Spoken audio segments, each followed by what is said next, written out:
Bonjour, je me présente, je suis Delphey Casanova, étudiant en deuxième année du master ID3D à l'université Claude Bernard Lyon 1. J'ai voulu baser mon shader sur une scène représentant le logo de l'Association française d'informatique graphique.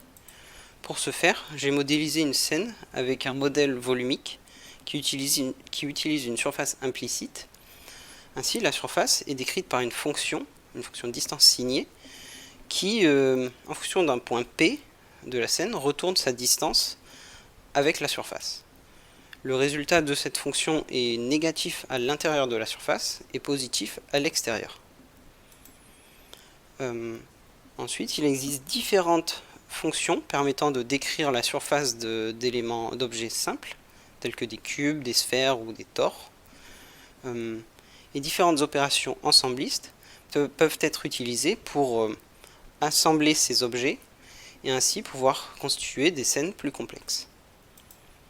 Pour afficher cette scène, j'ai utilisé une méthode de sphère tracing. Cette méthode consiste à se déplacer de sphère en sphère le long d'un rayon, celui-ci partant de la caméra.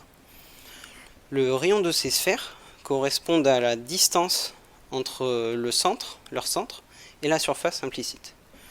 Le centre de la sphère suivante sur le rayon est déterminé en fonction du rayon de la sphère précédente. Si une sphère est suffisamment petite, cela signifie que le rayon a intercepté la surface de la scène. Une fois qu'un rayon a intercepté la scène, on peut effectuer différents calculs, tels que par exemple l'ombrage. Celui-ci est effectué en faisant un second sphère tracing, celui-ci partant du point vers la source de lumière.